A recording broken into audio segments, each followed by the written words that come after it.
आदरणीय दाङका सचेत आमाबुवा दाजुभाइ तथा दिदीबहिनीहरू, हामी आज नेपाली राजनीतिको एउटा यस्तो मोडमा उभिएका छौँ जहाँ नयाँ हुनुको अर्थ र जान्ने हुनुको मानकमाथि गम्भीर प्रश्न उठिरहेको छ। राजनीति केवल भावनाको लहर होइन, यो त निष्ठा, पद्धति र विधिको शासनप्रतिको प्रतिबद्धता हो। तर दुर्भाग्यवश आज दाङको चुनावी मैदानमा विकल्प भनिएको शक्तिले कुन खालको पात्र र प्रवृत्तिलाई अगाडि सारेको छ त्यसको चिरफार गर्नु आजको आवश्यकता हो। जुन दलले जान्नेलाई छान्ने भन्दै जनतालाई भ्रमित तुल्यायो, आज त्यही दल मुद्दा भएकालाई छान्ने अखडा बनेको छ भन्ने आरोप उनकै संस्थापक नेताहरूले लगाइरहेका छन्। हामीले भनिरहनु पर्दैन। दाङ क्षेत्र नम्बर 2 मा राष्ट्रिय स्वतन्त्र पार्टीले जसलाई उम्मेदवार बनाएको छ, उनी केवल एक व्यक्ति मात्रै होइनन्, उनी देशभरका हजारौं सर्वसाधारणको पसिना र बचतमाथि भएको सहकारी ठगीको क्रिएटिभ डाइरेक्टर हुन्।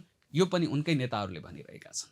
सूर्य थापा नेतृत्वको संसदीय छानबिन समितिले स्पष्ट भनिसकेको छ, गोर्खा मिडिया नेटवर्क मार्फत 6 वटा सहकारीको 2 अर्ब 58 करोड रुपैयाँ अपचलन भएको छ र ती अपचलनका योजनाकार र कार्यान्वयनकर्ता मध्ये एक प्रमुख पात्र हुन् विपिन कुमार आचार्य, जो आज तपाईहरूसँग भोट माग्न आइरहेका छन्। नयाँ भनिने तपाईहरू समक्ष मत माग्न आउने रासपाका विपिनजीको संलग्नता कति गहिरो छ भन्ने कुरा यी तथ्यलाई हेरेर हामी भन्न सक्छौँ। श्रीमतीको नाममा कम्पनी र कामको ठगी। विपिनले आफ्नै श्रीमती सुरक्षा अधिकारीको नाममा नोबडी प्रोडक्सन प्रणाली दर्ता गरेर गोर्खा मिडियाबाट 4 करोड 21,93,750 रुपैयाँ पेस्की लिएको कुरा छानबिन समितिमा स्वीकार गरिसकेका छन्। यो सर्वसाधारणको बचतलाई पारिवारिक स्वार्थमा प्रयोग गर्ने पराकाष्ठ पनि हो।